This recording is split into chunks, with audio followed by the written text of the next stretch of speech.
A functional workbench is an essential addition to any workshop. Having moved to a new town with not much excess wood available and not wanting to spend much money, I've had to get creative. Here is my how to build a workbench on a budget.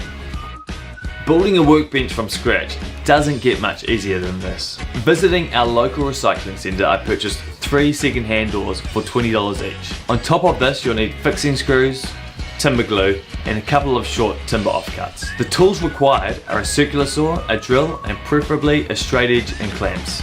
Step 1. Confirm your plan. Before cutting, make sure you have your sizes and dimensions right. I have made my workbench to be a standard height of 900mm with the mid-shelf at 500mm above the floor. Step 2. Cut your doors. Once your measurements are confirmed, use a circular saw to make your cuts. Use a guide or a straight edge clamp down to get a straight cut.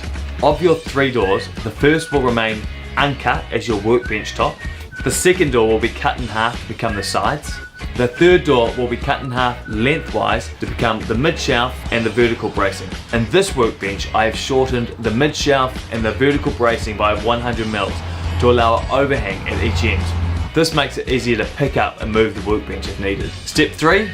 Add fixing blocks. If you're using a hollow core door, then you'll need to add fixing blocks in several locations where you've cut the door. The perimeter of a hollow core door is framed, but the inside is typically honeycombed cardboard. Add fixing blocks to cut edges where cardboard's exposed and you'll be screwing through or into. These are needed for fixing. For this, I've used offcuts from the second timber door. However, any timber offcuts you have lying around would be suitable for this. Step 4. Screw and fix.